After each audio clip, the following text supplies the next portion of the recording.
যারা জুলুম করেছিল ওরা আছে, যারা বড় বড় কথা বলতো ওরা আছে? নাই না। মাঝে মাঝে কল রেকর্ড ফাঁস হয় ম্যাডামের। কেন চলে গেলেন? আপনি আবার বলেন আমি চট করে ঢুকবো। ঢুকবেনই তো, বের হলেন কেন? কথা কয় না ভাই। এই দেশ আপনার বাবা, এই দেশ আপনার স্বামীর, রংপুরে আপনার শ্বশুর বাড়ি। আপনি আসেন, কথা কয় না। কেন অভিমান করে চলে গেলেন? রাগ করতেছেন? আমাদের চাচা ইরশাদ চাচাকে বলা হয় স্বৈরাচার শাসক। আমাদের ইরশাদ চাচা ক্ষমতা থেকে পদত্যাগ করে জেলে গেছে, তাও দেশ ছাড়েনি। জিনিস একটা নেতা হলে কারে বলা লাগে? ইরশাদ চাচার থেকে শেখা লাগে। বিশ্বনবীর উপরে আল্লাহ রাব্বুল আলামিন কোন সময় কোন প্রেক্ষাপটে সূরা কাউসার নাজিল করেছেন, সে নাজিলের প্রেক্ষাপট একটু তুলে ধরার দরকার আছে না নাই? নবীজি আমার কাবার হাতিমে হেলান দিয়ে বসা। হযরত আনাস রাদিয়াল্লাহু তাআলা আনহু বলেন, আমি তাকায় দেখি নবীজির মনটা ভীষণ খারাপ, মুখটা মলিন, চোখের কোনা দিয়ে অশ্রু ঝরতেছে। কিছুটা সময় অতিবাহিত হয়ে যাওয়ার পরে আমি তাকায় দেখি আমার নবীজি মুস্কি মুস্কি হাসতেছেন। বলুন সুবহানাল্লাহ। হযরত আনাস ডেকে বলেন, নবী গো, এই মাত্র দেখলাম মনটা খারাপ, মুখটা মলিন, চোখের কোনা দিয়ে অশ্রু ঝরতেছে, আবার কেনই বা আপনি হাসেন? আমার নবী কেন কাঁদেন, কেন হাসেন? এর পেছনে রহস্য আছে না নাই? নবীজির মনটা কেন খারাপ? কারণ হলো নবীজির কলিজার টুকরা ছেলে সন্তানগুলো জন্ম নেয়, আর একে একে ছেলে সন্তানগুলো মারা যায়। ইব্রাহিম মারা যায়, আবুল কাসেম মারা যায়, তাগের মারা যায়। বাবা হিসাবে নবীর মনে কষ্ট লাগে কি না? একে তো সন্তান হারানোর ব্যথা, অন্যদিকে নবীজির কাছের চাচা নাম হলো আবু লাহাব ডেকে বলে, ভাতিজা, তোমার বংশে ভাতিজানো কেউ থাকলো না, তুমি একটা লেজ কাটা, তুমি একটা নির্বংশ। জোরে কন্যা নাউজুবিল্লাহ। আপনারাই বলুন, আল্লাহ না করুক আপনার আমার সন্তান যদি মারা যায়, কাছের আত্মীয় স্বজনদের উচিত বিপদের দিনে সান্ত্বনা দেওয়া। বাবা তুমি সবর করো, ধৈর্য ধারণ করো, জীবন মৃত্যুর মালিক আল্লাহ। আল্লাহ সন্তান দিয়েছে, আল্লাহ নিয়েছে, মন খারাপ করো না। আল্লাহ যদি চায় বছর না ঘুরতে তোমাদের কোল আলোকিত করে আবারও সন্তান দান করতে পারেন, তিনি কে? কাছের মানুষদের উচিত বিপদের দিনে কি দেয়া? সান্ত্বনার বাণী শোনানো, ধৈর্যের ওয়াজ করা। কিন্তু নবীজির কাছের চাচা আবু লাহাব এতটাই খারাপ, ডেকে বলে, ভাতিজা, তোমার বংশে বাতি জ্বালানো কেউ থাকলো না, তুমি একটা লেজ কাটা, তুমি একটা নির্বংশ। জোরে কন নাউজুবিল্লাহ। আবার বলে তুমি হাত খুঁড়ে। জোরে কন নাউজুবিল্লাহ। যদিও রসুলের 4-4টা কন্যা সন্তান জীবিত ছিল, কিন্তু ছেলেগুলো জন্ম নেয় আর একে একে মারা যায়। নবীজির ছেলে সন্তানগুলো কেন জীবিত থাকলো না? এর পেছনেও কারণ আছে না নাই? নবীজির কলিজার টুকরা ছেলে সন্তানগুলো কেন শিশুকালে মারা গেল? আল্লাহ তাআলা কেন তাদেরকে শিশুকালে নিলেন? এই দুনিয়ার জমিনে অনেক পয়গম্বরের সন্তান জীবিত ছিল, যৌবন পর্যন্ত, প্রাপ্ত বয়স হওয়া পর্যন্ত, কিন্তু বিশ্বনবীর একটা ছেলে সন্তানও কেন জীবিত থাকলো না? আল্লাহ তাআলা কেন তাদেরকে শিশুকালে উঠিয়ে নিলেন? এর পেছনে কারণ আছে না নাই? নবীজির ছেলে সন্তানগুলো শিশুকালে বিদায় হওয়ার পেছনে কারণ আছে 3টি। জোরে বলেন কয়টি? আর জোরে। নবীজির উম্মত হিসেবে জানতে মনে চায় না কি সেই 3টি কারণ, কি সেই 3টি রহস্য? কারা কারা শুনবেন হাত তোলেন তো দেখি। লিল্লাহি তাকবীর। হাত নামান। মাঝে মাঝে হাত তোলা লাগবে, তাহলে ঘুম আসবে না। ঠিক আছে তো? এখন 3টি কারণ কি যদি আমি বলা শুরু করি, তাহলে 3 নাম্বার আয়াতের আলোচনা করা লাগবে। আমি কি 1 নাম্বার আয়াত বাদ দিয়ে 3 নাম্বারে যাব, নাকি আস্তে আস্তে শুরু করা যায়? ধৈর্য আছে তো ভাই? আমার ভাইয়েরা, একে তো সন্তান হারানোর ব্যথা, আপন মানুষদের সমালোচনা, নবীজি মনে মনে অনেক কষ্ট পায়। অন্যদিকে সাহাবা ইকরাম যারা ইসলাম ধর্ম গ্রহণ করে, কাফের বেঈমানরা তাদের উপর নির্যাতন জুলুমের স্টিম রোলার চালায়। হযরতে বেলাল তখনও কালেমা পড়ে মুসলমান হন নাই।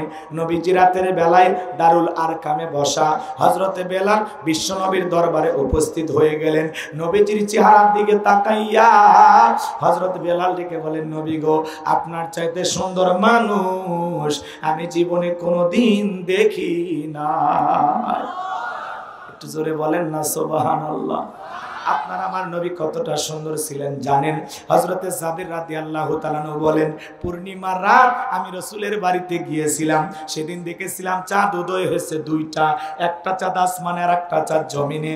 হযরতে জাবির বলেন, ওই আকাশের পূর্ণিমার চাঁদের চাইতেও বিশ্ব নবীকে আমার কাছে বেশি সুন্দর মনে হয়। আম্মা জান আয়েশা ডেকে বলেন, যারা ইউসুফ নবীর চেহারার দিকে তাকাইয়া মিশরের নারীরা ফল কাটতে গিয়ে আঙ্গুল কেটে ফেলে দিয়েছিল, ওরা যদি বিশ্ব নবীর চেহারার দিকে তাকাইতো, শুধুমাত্র আঙ্গুল নয়, আঙ্গুল কাটতে কাটতে হাত কাটতে কাটতে কখন যে নিজের কলিজা কেটে দুফাক করে দিত, মুহূর্তের জন্য টের পাইতো না। আপনার আমার নবী এতটাই সুন্দর।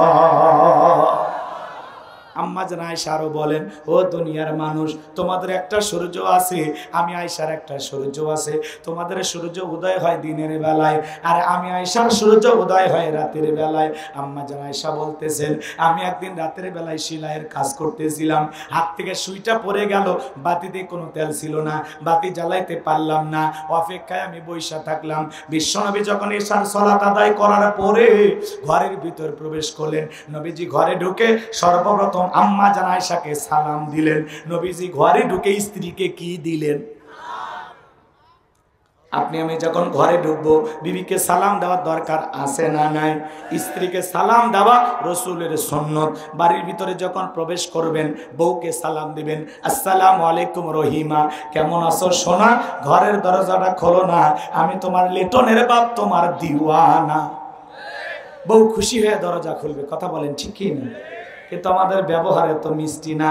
বাড়ির দরজা যে চিৎকার মারে ডাক দেয়, এ রুবেলের মানে দরজা খোল, বেশি দেরি হলে দরজা ভাঙ্গে ফেলে দিয়া আজ তোর পিঠের ওপর কি যে হবি রে। ভিতর থেকে বউ বলে, এটা স্বামী না সেকেন্ড আশ্রয়। কথা কোন ঠিক না? বাড়িতে যা বউকে সালাম দিবেন, সালাম আছে যেখানে শান্তি আছে, সালাম আছে যেখানে সমাধান আছে। বাড়িতে ঢুকে স্বামী কিছু বলে না, বউ কিছু বলে না, দুইজনই বোবা।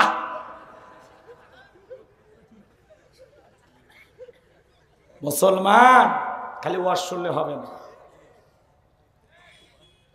পবিত্র কোরআনুল কারীমের সূরা নূরের ২৭ নম্বর আয়াতে আল্লাহ পাক স্পষ্ট বলেছেন, একজন মুসলমান আর একজন মুসলমানের গৃহে প্রবেশ করার আগে গৃহবাসীর অনুমতি নিতে হবে, তাদেরকে সালাম দিয়া তারপরে বাড়িতে ঢোকা লাগবে। আমরা কি সালাম দে? অনুমতি নেই।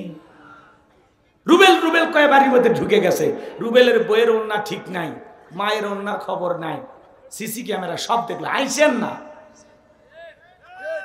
সামান্য কমন সেন্স যদি আপনার থাকতো, তাহলে আপনি এইভাবে ঢুকতেন না।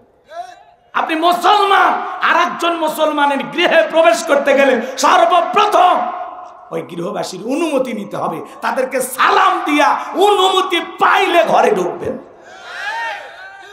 আর আপনি যাত্রার বাড়িতে ঢোকেন, হ্যাঁ, অনুমতি নেন না। কি হয়েছে? মাইকের আওয়াজ কম। ঠিক আছে, মাইক আমি চালাচ্ছি, এই আওয়াজ ঠিক করে। মাইক এলারা দোয়া টুর পর বাবা জিকির টিকির আওয়াজ কমে যাচ্ছে। আচ্ছা শোনেন, ভালো কাজে ঝামেলা বেশি, কথা বোঝেন না? দুর্গা পূজা, যাত্রা, গানের প্যান্ডেলের মাইকে ডিস্টার্ব হয় না, এত সাউন্ড থাকা যায় না রে ভাই। ওটি ডিক ডিক বক বস মানে কলিজে কাঁপে, মানে শয়তান নিজে এসে সাউন্ড সিস্টেম ঠিক করে দেয়। আর আজ মাহফিলে যাবেন, ওরা ঘুরতে ঘুরতে বিরক্ত হয়ে যায়, তাও সাউন্ড ঠিক হয় না। কথা কোন ঠিক খেয়ে না? আর মানে ভালো কাজের আওয়াজ জোরে হোক, এটা শয়তানও চায় না, এই জন্য জোরে থাকবে। তাহলে বাড়িতে যাবো, বউকে সালাম দেবেন তো ইনশাল্লাহ? পারবেন তো ইনশাল্লাহ? বউকে সালাম দিলে স্বামী ছোট হয় না, বউকে সালাম দিলে সম্মান কমে না, কথা কম। বউকে সালাম দিবেন, দেওয়ার পরে লোকজন যদি না থাকে, বইয়ের হাতটা ধরে মুসাফা করবেন। কার হাত? এই যুবকে কথা বলো না, কার হাত? বইয়ের হাত, পাশের বাড়ির ভাবির হাত না, ধরলে ঝাঁ পা দিয়ে পিটাবে। নিজের বউরে জীবনে সালাম দেয় না, আর পাশের বাড়ির ভাবিকে দেখলে সালাম মুখ দিয়ে উতলে বের হয়। আসসালামু আলাইকুম ভাবি, কেমন আছেন? আপনার শরীর কেমন? মাঝে মাঝে ফ্রি হলে আমাকে বলবেন, আপনার সাথে মনের অনেক কথা বাকি আছে। ওরে শয়তান, নিজের বউরে ভালো লাগে না, পাশের বাড়ির ভাবিরে ভালো লাগে না। খবর আছে, খবর আছে। হ্যাঁ, অনেকে বলতে যে হুজুর কেমনে জানলো? হ্যাঁ, খবর আছে। রাগ করতেছেন মনে হয়।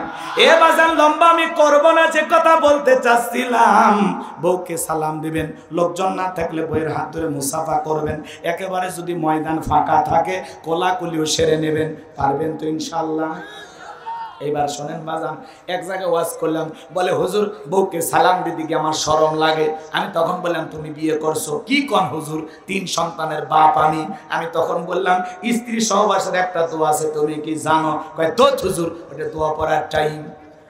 বউকে সালাম দিতে গিয়ে শরম লাগে, আবার বউয়ের বাচ্চাও হয়ে যায়, ওটা শরম না শয়তানি? বউকে সালাম দিবেন, আজকে যায় দিবেন আসসালামু আলাইকুম। হঠাৎ করে বউ চমকে উঠতে পারে, কারে সালাম দিলা? যদি বলেন শেফালি তোমারে দিলাম, তখন বলতে পারে আজকে আবার কোন হুজুরের মুরিদ বাড়িতে ঢুকলা, সেদিনে তো মুখের গাছের কলা চুরি করলা। কথা কোন ঠিক কিনা? 2-4 দিন দিতে দিতেই অভ্যাসে পরিণত হবে। আপনারা যদি দাম্পত্য জীবনে সুখ পেতে চান, শান্তি পেতে চান, ঘরের অশান্তি দূর করতে চান, আজকে দাম্পত্য জীবনে সুখ নাই, শান্তি নাই, ঘরে জ্বালা বাইরে জ্বালা, জীবনটা ফালা ফালা। কথা বলে ঠিক কিনা? যদি দাম্পত্য জীবনের সুখ আর শান্তি পেতে চান, রাসূলের 4টা সুন্নাত প্রত্যেকটা ঘরে আমল করা লাগবে। কয়টা সুন্নাত? জোরে বলেন কয়টা? দাম্পত্য জীবনে কোনো অশান্তি থাকবে না, শান্তি পাওয়ার গ্যারান্টি দেব। কয়টা সুন্নাত? কয়টা সুন্নাত? রাসূলের 4টা রোমান্টিক সুন্নাত আছে বাজান। কি সেই 4টি সুন্নাত? যদি আমি বলতে চাই আলোচনা এলোমেলো হয়ে যাবে, শেষের দিকে মনে করায় দেবেন। যদি ধৈর্য থাকে, সময় থাকে, বলার চেষ্টা করব ইনশাআল্লাহ। আমার ভাইয়েরা এইবার শোনেন, আম্মা জান আয়েশা ডেকে বলেন, নবীজি ঘরের ভিতরে প্রবেশ করলেন, নবীজির চেহারার আলোতে সুইটা কই পড়ে আছে আমি পরিষ্কার দেখতে পেয়েছি। কেমন নবী পাইছি, নবীর সম্মান মর্যাদা কত। এক জায়গায় যা বললাম, ভাই বলেন তো আমাদের নবীর নাম কি? বলে হুজুর আব্দুল কাদের জিলানী। পীর সাহেবের নাম মুখস্থ আছে, কিন্তু কপাল পরা রাসূলের নামটা বলতে পারে না। আমার আপনার নবীর সম্মান মর্যাদা কত জানেন?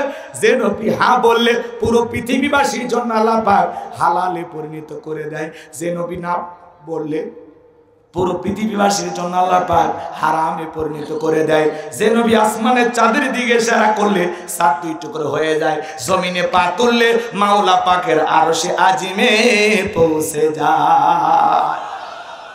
যেই নবী আসমানের এদিক খেয়াল করেন, জমিনে পথ চললে আসমানের মেঘ এসে ছায়া প্রদান। যেই নবীর চেহারার উপরে মশা মাছি পড়া হারাম। নবীজি ঘেমে গেলে আম্মা জানেরা রাসূলের দেহের ঘামগুলো শিশিতে জমা রাখতেন। বিশেষ দিনে রাসূলের দেহের ঘামগুলো সুগন্ধি হিসাবে ব্যবহার করা হতো। কেমন নবী পাইছি, কেমন নবী! যে নবী, যে ছাগলের স্তনে দুধ নাই, রাসূল যদি হাত লাগায় দিতেন দুধে পরিপূর্ণ হয়ে যেত। যে খাবার 2-3 জন মানুষ খাবে, ওই খাবারে যদি বিশ্ব নবীর হাতটা লেগে যেত, শত শত মানুষ খাবার খেয়েও যেমন খাবার তেমনি থাকতো। যেই নবীর চেহারার দিকে তাকাইলে ক্ষুধা নিবারণ হয়ে যাইতো। আল্লাহু আকবার।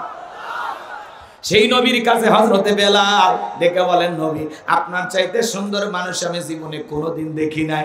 নবী গো, আপনি কালেমার দাওয়াত দেন, ইসলামের প্রচার প্রসার করেন, দয়া করে আমার একটু কালেমা পড়ে মুসলমান বানায় দেন। বিশ্ব নবী হযরত বেলালকে কালেমা পড়া দিলেন, লা ইলাহা ইল্লাল্লাহু মুহাম্মাদুর রাসূলুল্লাহ সাল্লাল্লাহু আলাইহি ওয়াসাল্লাম। হযরত বেলাল কালেমা পড়ে মুসলমান হয়ে গেল।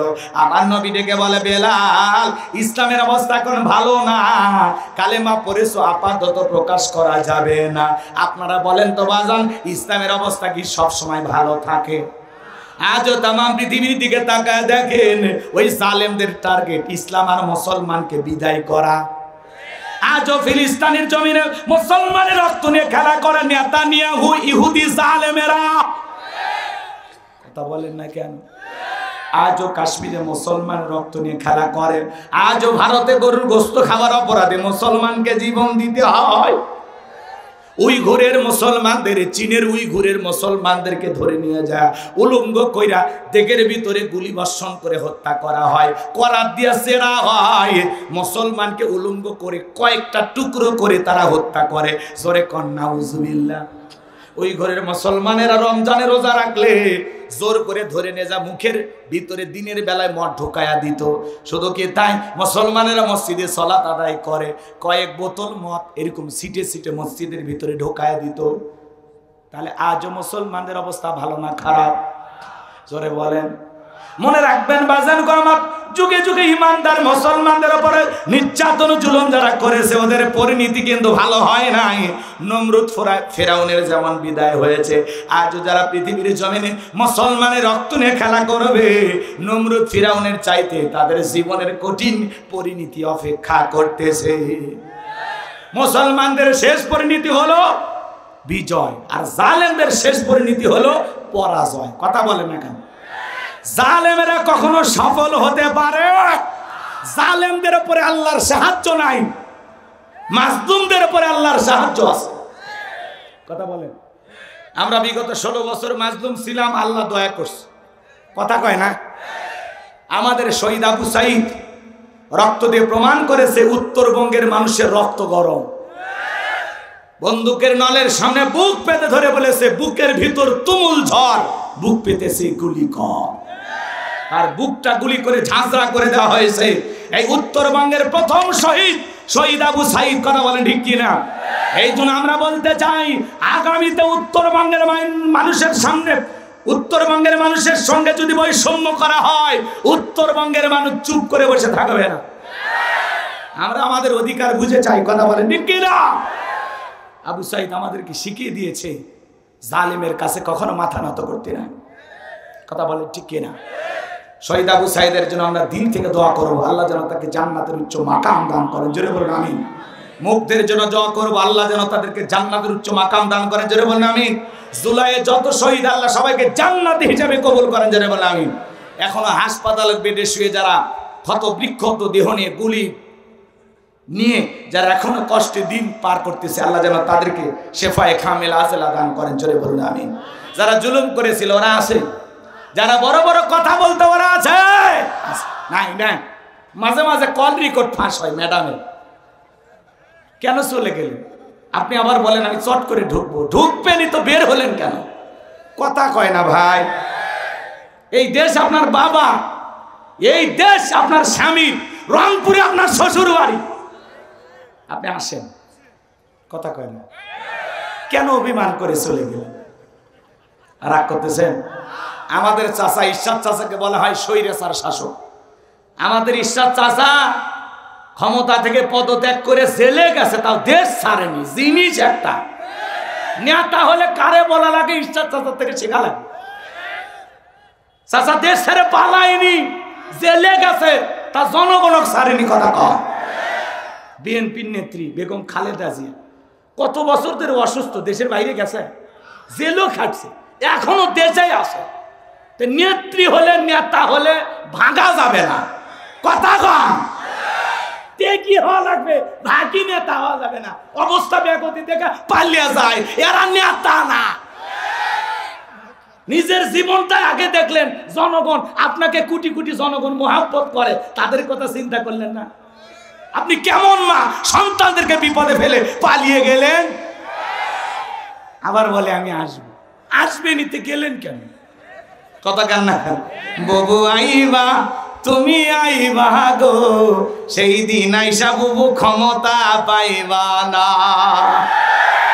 ববু আইবা, তুমি আইবা গো, সেই দিন আইসা বুবু ক্ষমতা পাইবা না। খোঁজ নাই বহু কাদের কাকার, অবস্থা খারাপ দরবেশ বাবার, হাউ নাঙ্কেল এখন সামনেও আসে না। না থাক, বলবো না, কষ্ট চান। এগুলো বললে অনেকে মন খারাপ করে। 16 বছরের মায়া তো আর কাটে না সহজে। কথা কি বুঝছেন? খোঁজ নাই কাদের কাকার, উনি নাকি এখন আসামে আছে। ওবায়দুল কাদেরের তথ্য পাওয়া যাচ্ছে আসামে আছে, উনি ওনার নেত্রীর সাথে দেখা করার জন্য খুব চেষ্টা করতেছেন। ওনারা দুইজনে একটু মিলিত হতে চায়। ওনাদের মনের ভিতরে অনেক কথা জমে আছে, ভবিষ্যৎ কি প্ল্যান করে বাংলাদেশে ঢোকা যায় এই চিন্তা ভাবনায় তারা মগ্ন আছে। আমরা বলবো এত চিন্তা করার কোনো দরকার নাই, আগামী শুক্রবারই বাংলাদেশে আসেন। আপনার তারিখ দিলাম, আমরা আসেন। কথা কয় না কে? এদেশের 18 কোটি মানুষের 36 কোটি চোখ তাকিয়ে আছে, আপনি আসেন। কেন অভিমান করে গেলেন? কি দরকার ছিল যাওয়ার? কথা বলেন ঠিক কিনা? খোঁজ নাই বহু কাদের কাকা, এখন নাকি আসামে আছে। আসাম মানে কই? ভারতে। কথা কয় না কে? বোঝেন না? আসামে আমি ওয়াজ করেছি, আসামের কোকরাঝাড় একটা জায়গার নাম, সে জায়গা আমি বয়ান করে আসছি। আসাম, তারপরে আপনার উত্তর 24 পরগনা, দক্ষিণ 24 পরগনা, উত্তর দিনাজপুর, দক্ষিণ দিনাজপুর, পূর্ব মেদিনীপুর, পশ্চিম মেদিনীপুর, বাঁকুড়া, হাওড়া, এগুলো জায়গাতে আমি অনেক জায়গায় বয়ান করছি। ভারতের 12টা জেলা আমি সফর করেছি, 47টা প্রোগ্রাম করেছি। এখন দাদারা খুব রাগ করে, যেতে দেয় না। আমরা নাকি ধর্ম প্রচার করতে যাই। তো ধর্ম প্রচার করলে তোমার সমস্যাটা কি? ওরা ভয় পায়, সব যদি মুসলমান হয়ে যায় ভয় পায়। এত বড় টিপ পরা এক মহিলা ইমিগ্রেশনে বসে আছে, আমার দিকে বলতেছে আপনি তো ফেমাস। কেমনে চিনলেন? আপনি তো অমুসলিম নারী। তখন বলতেছে থামেন, ইউটিউবে সার্চ দিল, কম্পিউটারে সার্চ দিয়ে সব চলে আসছে। বলতেছে এই যে আপনি গোলাম রব্বানী না, আপনি তো আমাদের দেশে এসে ওয়াজ করে কিছু হাদিয়া পাচ্ছেন, সেই টাকা নিয়ে যাচ্ছেন, আমরা সব তথ্য পাইছি। হিন্দু মহিলা, সেও আমার ওয়াজ শুনে বলতেছে এই যে। তখন আমারে বলতেছে আপনি বিশ্বের অনেক দেশে যান, সব দেশে যায়, যখন দেখবো আপনার পাসপোর্ট অনেক ভারী হয়ে গেছে, তখন আর আমরাও আপনাকে ঢুকতে বাধা দেব না, আপনি তখন আসবেন। আমি তখন মনে নিয়ত করে আসছি যে তোদের দেশে আমার আর না আসলেও চলবে। কথা কন ঠিক কিনা? আর যদি যাওয়াই লাগে দেখি ভালো কোনো মানুষ যদি কখনো ক্ষমতার চেয়ারে বসে, কথা কন না, দাদাক দিয়ে হবে না। দাদা আমাদের ওপর খুব খেপা, কথা কন না কেন? দাদাক দিয়ে হবে না। অতএব দাদা কতদিন আছে থাক, সমস্যা নেই। রাগ করতেছেন আপনারা? বিরক্ত হচ্ছেন? দাদা রাজনীতি কিন্তু আমাদের কাছ থেকে শিখছে। দাদা এত পাকা ছিল না, দাদাকে আমরাই পাকা খেলোয়াড় বানাইছি। হ্যাঁ, বুঝিচ্ছেন না? আপনারে বেশি ক্লিয়ার করলে বুঝে ফেলে দিবেন। হ্যাঁ, একটু অল্পতে বোঝেন। রাগ করতেছেন আপনারা? দাদার তো এইবার গতি গেছিলই, খালি কোনো মতে বেঁচে আছে। আগামীতে আর দাদার ক্ষমতা থাকবে না। বাংলাদেশের সাথে এমনি মুখে মুখে বলে বন্ধুত্ব, তো বন্ধুত্ব আছে, ওই দেশে যেতে বাধা দাও কেন? তোমরা আসবে আমরা যাব, এই তো বন্ধুত্ব। নিজে ইলিশ নিবা, আম নিবা, আর আমাদের বেলায় হিসাব নিকাশ করো না। কষ্ট হচ্ছে আপনাদের? মন খারাপ করতেছেন? খোঁজ নাই বহু কাদের কাকার, অবস্থা খারাপ দরবেশ বাবার, হাউ নাকেল এখন সামনে আসে না। নেতা কর্মী সব জেলের ভিতর, আমি আসি ডরের ওপর, কখন জানি আসে গ্রেফতারি পরোয়ানা। ববু আইবা তুমি আইবা গো, সেই দিন আইসা ববু ক্ষমতা পাইবা না। ববু আইবা তুমি আইবা গো, সেই দিন আইসা ববু ক্ষমতা পাইবা না। ক্ষমতার চেয়ার থেকে নামা সহজ, কিন্তু ওই চেয়ারে ওঠা কঠিন। কথা বল ঠিক কিনা? আর আমরা বলতে চাই, ডক্টর ইউনূস সাহেবকে বলতে চাই, আপনি মাজা সোজা করে দাঁড়ান। যে সে আন্দোলন করবে আর সে আন্দোলন সমর্থন করবেন, অত দরদ দেখালে চলবে না। বলে দেন আগামী 3-4 বছর কোনো আন্দোলন করা যাবে না। যদি দেশকে পরিবর্তন করতে চান, আর যদি না পারেন দ্রুত নির্বাচন দিয়ে আপনারা সরে যান। কথা বলেন ঠিক কিনা? কারণ আপনি যেমন তেমন ভাবে ক্ষমতায় আসেন নাই। এই দেশের তরুণ যুবক শিশুদের রক্তের উপরে দাঁড়িয়ে আপনি ক্ষমতার চেয়ারে বসেছেন। আপনি মাজা সোজা করে দাঁড়ান, আপনার গায়ে ফুলের টোকা দেওয়ার সাহস কারো হবে না। কারণ আপনি ব্যর্থ হলে পুরো বাংলাদেশের মানুষ ব্যর্থ হবে। আগামীতে আরো কোন স্বৈরাচার, কোন জালেম মাথা চারা দিয়ে বাংলার মস্তকে বসুক, এটা আমরা চাই না। কথা বলে ঠিক। আর যাই হোক, পুরুষ প্রধানমন্ত্রী চাই। কথাগণ রাগ করতেছেন? সিদ্ধান্ত নেন। আমেরিকার 47তম প্রেসিডেন্ট হলো ডোনাল্ড ট্রাম্প। তারা যদি সিদ্ধান্ত নিতে পারে যে আমেরিকার প্রেসিডেন্ট কোনো নারী হবে না, ওরা পৃথিবীর বাসীকে উৎসাহ দেয়, কিন্তু ওরা নিজেরা ঠিকই শিয়ানা। ওরা ওদের দেশের নারীকে প্রধানমন্ত্রী বানায় না, নারীকে প্রেসিডেন্ট বানায় নাই। তার মানে কি বুঝলেন? তার প্রতিদ্বন্দ্বী ছিল কমলা। কি ডোনাল্ড ট্রাম্পের চাইতে শক্তিশালী ছিল না? কথা বলেন। ডোনাল্ড ট্রাম্পের মতো মানুষকে ওরা আমেরিকার প্রেসিডেন্ট দ্বিতীয়বারের মতো বানাইলো, তা ওরা কোনো নারীকে মেনে নিল না। আমরাও আগামীতে সিদ্ধান্ত নেব, বাংলাদেশের প্রধানমন্ত্রী সরকার যে হবে অবশ্যই একজন পুরুষ প্রধানমন্ত্রী চাই। কারা কারা হাত তোলেন? লিল্লাহি তাকবীর। পুরুষ পুরুষের দুঃখ বুঝবে। মেয়ে মানুষ সুখের জায়গায় শান্তির জায়গায় পৌঁছে গেলে সহজে ছাড়ে না। কথা কন না কেন? আর ওদের অভিমান, রাগ বেশি, জেদ বেশি। দেখেন না মাঝে মাঝে রাগ করে বাড়ির হাড়ি পাতিল ভেঙে ফেলে দেয়। তো ঘর ভাঙে ফেলে দিলে দেশও ভেঙে ফেলে দিলে। কথা কয় না? হ্যাঁ, এই জন্য ওদেরকে ওই জায়গায় নিয়ে যাওয়া যাবে না। ওরা ঘরে থাক। কথা কন। রাগ করতেছেন মনে হয়? বাজান গো সামনের দিকে যায়, মন খারাপ করবেন না, একটু বলার সুযোগ দেন, সামনে গেলে আরো কথা হবে। মন খারাপ করবেন না। আমার নবী ডেকে বলে, বেলাল ইসলামের অবস্থা এখন ভালো না, কালেমা পড়েছো, আপাতত প্রকাশ করা যাবে না। হযরত বেলাল ডেকে বলে, নবী আমার জীবনের কোনো দাম নাই, আমার মনিব উমাইয়া তাকে আমি একদিন বলেছিলাম উর্দুম্বা ছাগল পেশাব পায়খানা করে দেয়, এই ঘরে থাকতে আমার বড় কষ্ট হয়। উমাইয়া ডেকে বলে, বেলাল উর্দুম্বা ছাগলের দাম আমার কাছে আছে, কিন্তু তোর মতো কালো হাফসি বেলালের দাম আমার কাছে নাই।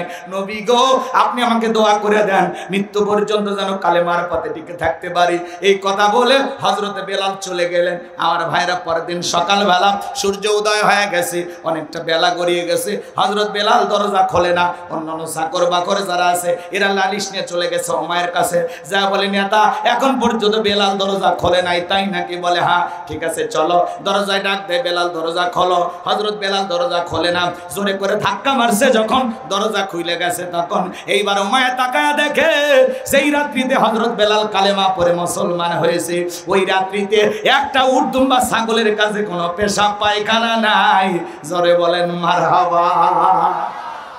এইবার উমাইয়া ডেকে বলে, এই চাকরের দল, বেলালের বিরুদ্ধে মিথ্যা অভিযোগ দাও। তোমরা যখন ঘুমাচ্ছিলে বেলাল তখন ময়লা আবর্জনা পরিষ্কার করেছে, তাকায় দেখো না একটা উর্দুম্বা ছাগলের কাছে কোনো পেশাব পায়খানা নাই, যাও নিজেদের কাজ করো। এই কথা বলে ওদেরকে তাড়িয়ে দিলেন। এক পা দুপা করে বেলালের কাছে চলে গেলেন। বেলাল দেয়ালে পিঠটা লাগাইয়া আল্লাহর নামের জিকির করে। হঠাৎ করে হালকা করে বেলালকে ধাক্কা মারছে, যখন জবান দিয়ে কালেমার আওয়াজ বের হয়েছে তখন উমাইয়া এবার ডেকে বলে, বেলাল রে তোর জবান দিয়ে কি শুনলাম, তুমি কি মুসলমান হয়েছো? হযরত বেলাল দেখে বলে, মুসলমান হয়ে যারা মিথ্যা কথা বলতে পারে না তারা ওয়াকুলু কওলান সাদীদা। মুসলমানেরা হবে সত্যবাদী, মুসলমানেরা কখনো মিথ্যাবাদী হতে পারে? সত্য কথা বলা লাগবে। মিডিয়ার সামনে এসে অনার্গল মিথ্যা কথা বলতো, হাসি ঠাট্টা করতো জাতিকে নিয়ে। কথা বলে না কেন? মিথ্যা বলতে বলতে চেহারা বেঁকা হয়ে গেছে, এক পা কবরে চলে গেছে। এত মিথ্যা কথা বলে শয়তান পর্যন্ত বলে আমি এত খারাপ না। মিথ্যাবাদী আছে না নাই? আশেপাশে দেখেন কত মিথ্যাবাদী। কষ্ট হচ্ছে আপনাদের? তাহলে মুসলমান কখনো মিথ্যাবাদী হতে পারে না, মুসলমান হবে সত্যবাদী। মুসলমানের জবান দিয়ে সত্য বের হবে। কথা বলেন ঠিক কিনা? আমার ভাইয়েরা লম্বা করার সুযোগ নাই। এইবার হযরত বেলাল ডেকে বলে, গতকাল রাত্রিতে বিশ্বনবীর হাতে হাত রেখে আমি কালেমা পড়ে মুসলমান হয়েছি, বলুন আল্লাহু আকবার। এইবার উমাইয়া ডেকে বলে, বেলাল উর্দুম্বা ছাগলের মালিক বানায় দেব, থাকার জন্য ভালো ঘরের ব্যবস্থা করে দেব। হযরতে বেলাল ডেকে বলে, উমাইয়া দুনিয়ার কোন পার্থিব সম্পদের বিনিময়ে বেলাল তার ঈমান বিক্রি করবে না। বলেন আল্লাহু আকবার। আরেকটু জোরে বলেন আল্লাহু আকবার।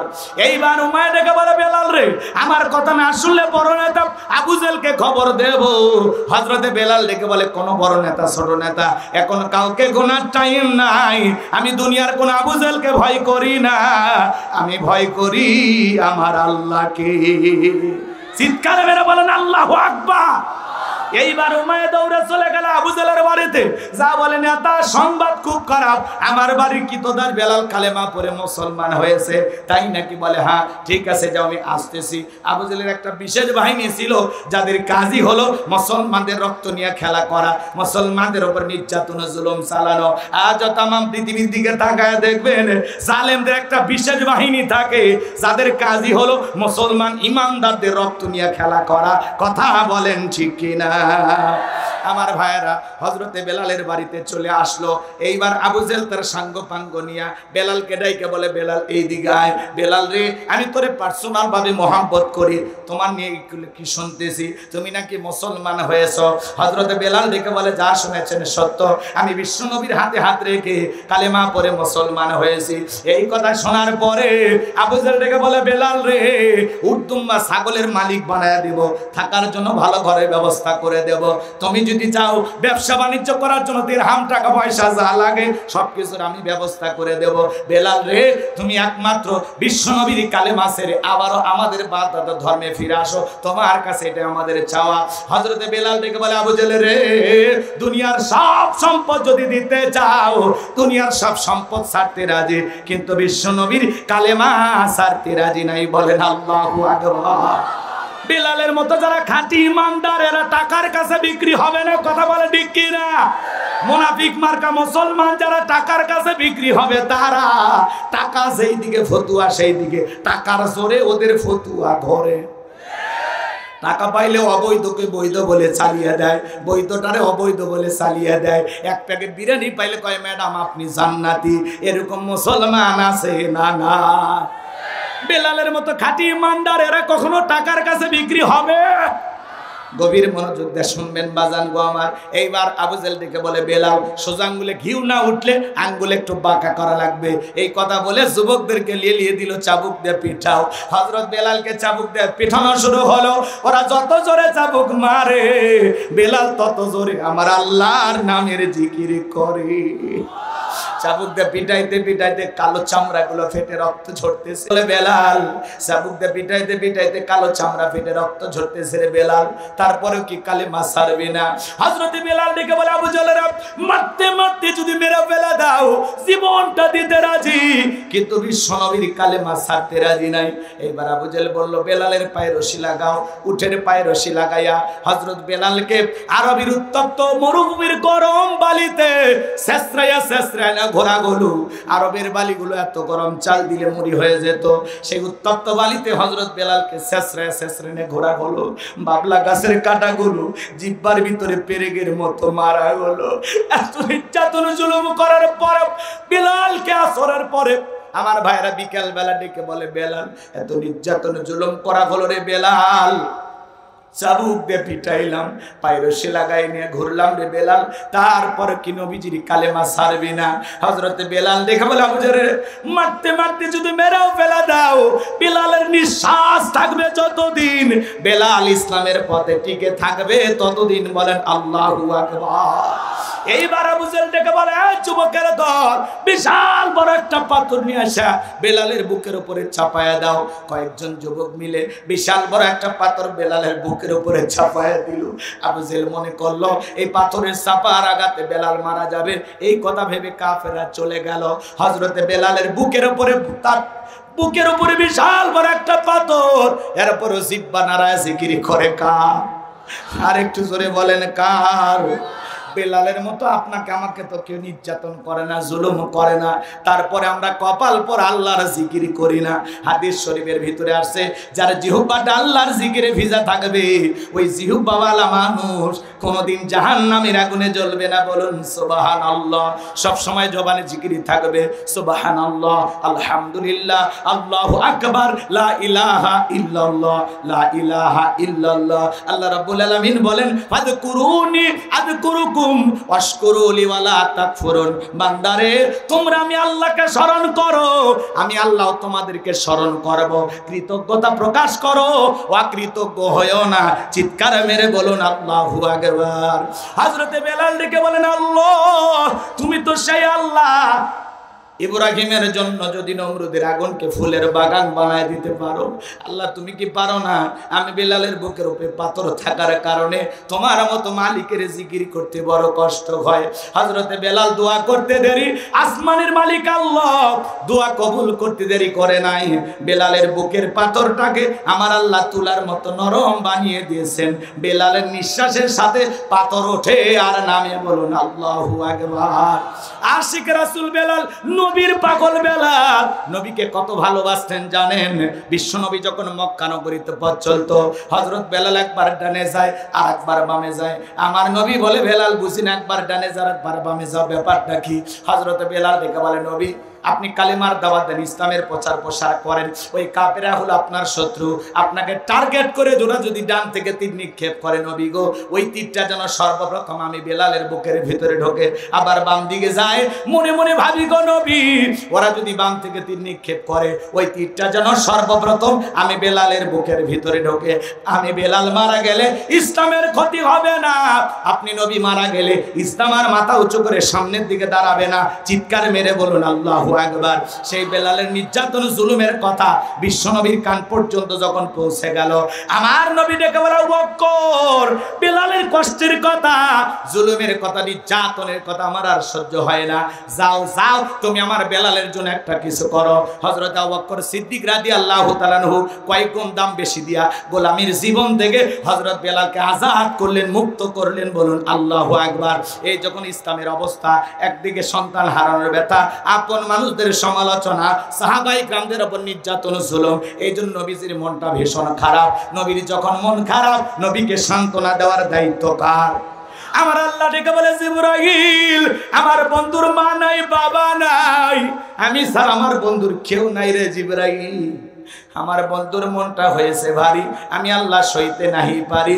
লাহু মাহফুজ থেকে সূরা কাউসার নিয়ে যায় আমার বন্ধুর উপরে নাজিল কর তাড়াতাড়ি, বলুন আল্লাহু আকবার। আমার নবী ডেকে বলেন, আনাস আমার মনটা কেন খারাপ তোমরা জানো? কিন্তু আমার মুস্কি হাসি দেওয়ার কারণ হলো, এই মাত্র আসমান থেকে জিবরাইল এসে আমার উপরে সূরা কাউসার নাজিল করলো। বিশ্বনবী তখন সাহাবায়ে کرامদের সামনে তেলাওয়াত করে শুনিয়ে দিলেন, জবান ছেড়ে সবাই পড়ুন, ইন্না আ'তাইনাকাল কাউসার ফাসাল্লি লিরাব্বিকা ওয়ানহার ইন্না শানিয়াকা হুয়াল আবতার। আল্লাহু আকবার। আল্লাহ রাব্বুল আলামিন বলেন, ইন্না আ'তাইনাকাল কাউসার। আল্লাহু আকবার। আল্লাহ রাব্বুল আলামিন বলেন, নিশ্চয়ই আমি আল্লাহ পাক আপনাকে হাউজে কাউসার দান করেছি। ইন্না আ'তাইনাকাল কাউসার, অবশ্যই আমি আল্লাহ পাক আপনাকে হাউজে কাউসার দান করেছি। এই হাউজে কাউসারের পানি মধুর চাইতে মিষ্টি, পানির চাইতে ক্লিয়ার, দুধের মতো সাদা। কঠিন কিয়ামতের ময়দানে যেদিন বিচার দিবস কায়েম হয়ে যাবে, ওই বিচার দিবসের একদিন হবে 50,000 বছরের সমান। যেদিন মানুষের জিহ্বা ঝুলে আসবে কুকুরের মতো নাভি পর্যন্ত, যেদিন বাজান গো আমার সূর্যটা সোহাত মাথার উপরে চলে আসবে, জমিন হবে তামার জমিন, পাহাড় পর্বত নদী নালা খাল বিল, এই পৃথিবীর জমিনে কোনো কিছু থাকবে না। কুল্লুমান আলাইহা ফান, আল্লাহ তাআলা সবকিছু ধ্বংস করে দেবেন। ওই কঠিন কিয়ামতের ময়দানে যেদিন মা তার সন্তানের পরিচয় দেবে না, স্বামী স্ত্রীর পরিচয় দেবে না, ভাই ভাইয়ের পরিচয় দেবে না, যেদিন আল্লাহর আরশের ছায়া ছাড়া আর কোনো ছায়া থাকবে না, ওই ছায়ার ভিতরে 7 শ্রেণীর মানুষকে আল্লাহ পাক স্পেশাল ভাবে ছায়া দান করবেন। আল্লাহর প্রিয় মহাব্বতের ভালোবাসার গোলাম যারা, যারা আল্লাহর পছন্দের তালিকায় 7 শ্রেণীর মানুষ আছে, আল্লাহ তাদেরকে আরশের নিচে ছায়া দিবেন। সেখান থেকে তারা কিয়ামতের ফাইনাল খেলা উপভোগ করবেন। বলুন আল্লাহু আকবার। মানুষ দলে দলে বিশ্ব নবীর কাছে দৌড়াবেন। আমার ভাইয়ারা, কিছু মানুষের সামনে আল্লাহ তাআলা পথ দ্বারাবরণ তৈরি করে দেবেন। আমার নবী তখন কিছু মানুষের সংখ্যা যখন কমে যাবে, আল্লাহকে ডেকে বলবেন, আল্লাহ সংখ্যায় আমি অনেক মানুষকে আসতে দেখলাম, কেন জানি সংখ্যাটা কমে গেল। আমার আল্লাহ তখন ডেকে বলে, বন্ধু আপনি তো পাইকারি দরে সবাইকে আজকে হাউজে কাউসারের পানি পান করাইতে পারবেন না। দুনিয়ার জমিনে 2টি অপরাধ করেছিল যারা, আজকে হাউজে কাউসারের পানি পাবে না তারা। বিশ্ব নবীর হাতে এক পেলা হাউজে কাউসারের পানি যদি কেউ কিয়ামতের ময়দানে পান করতে পারে, জান্নাতে ঢোকা পর্যন্ত তার আর তৃষ্ণা লাগবে না। বলুন সুবহানাল্লাহ। হযরত আবু বকর সিদ্দিক পেয়ালাগুলো ভরা দিবেন, মাঝখানে দাঁড়িয়ে থাকবেন হযরত ওমর। আবু বকরের হাত থেকে নিয়ে হযরত ওমর বিশ্ব নবীর হাতে দেবেন, আর নবীজি তার আদরের উম্মতদেরকে খুঁজে খুঁজে হাউজে কাউসারের পানি কিয়ামতের ময়দানে পান করাবেন। রাসূলের হাতে কারা কারা হাউজে কাউসারের পানি পান করতে চান? দুইটা হাত তুলে আমার মালিককে দেখান। আল্লাহ পাক আমাদের সবাইকে রাসূলের হাতে এক পেয়ালা করে হাউজে কাউসারের পানি পান করার তৌফিক দান করুন। জোরে বলুন আমিন। আর একটু জোরে বলেন আমিন। হাত নামান। রাসূল পিয়ালা নিয়ে দাঁড়িয়ে আছেন, আপনি যাবেন আর পান করবেন। কি সুন্দর দৃশ্য, সুবহানাল্লাহ। এই দৃশ্যের মুখোমুখি হতে চান? পানি চাইলেন আর পাইলেন, অতই সহজ। আমি আপনাদের এলাকায় আসলাম, আসার পরে একটা ছেলের হাতে কিছু চকলেট দিলাম, দিয়ে বললাম বাবা একটা বদনা পানি এনে দাও, আমি একটু ওযু বানাবো। ওই ছেলেটা চকলেট পাওয়ার আনন্দে মারছে দৌড়, মাঝপথে আসার খাইয়ে পড়ে গেছে, হাঁটুটাও ছিলে গেছে, রক্ত বের হয়ে গেছে। চকলেট থাকার কারণে উঠে দাঁড়াইছে, দাঁড়ায় বদনা ভইরে আমার সামনে হাজির।